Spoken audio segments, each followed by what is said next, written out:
Au chapitre 6 et 7, par exemple, nous avons le récit du déluge.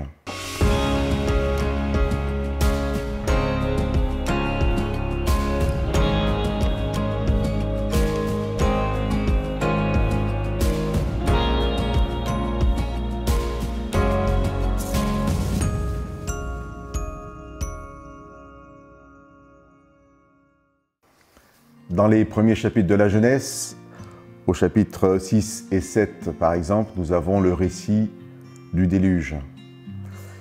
Est-ce que c'est possible aujourd'hui de croire que le déluge s'est vraiment passé?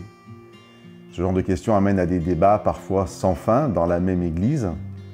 Il y a plusieurs récits, plusieurs histoires dans l'Ancien Testament que certaines personnes n'arrivent pas à prendre au pied de la lettre, à accueillir comme des récits historiques.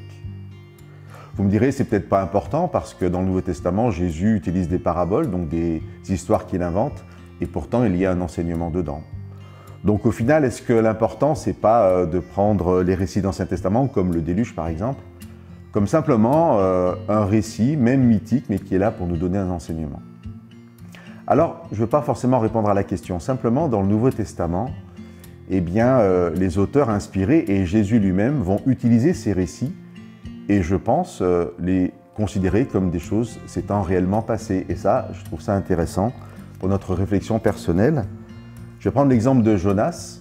Ça fait vraiment partie de ces récits où beaucoup vont dire Jonas n'a jamais été avalé par un poisson.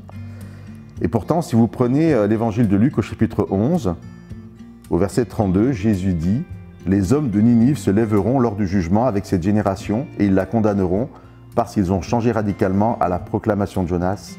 Et pourtant ici, il y a plus que Jonas. » Et pour Jésus, il ne fait aucun doute avec cette réflexion qu'il pense que Jonas a vraiment existé. Et ça fait peut-être une différence au final.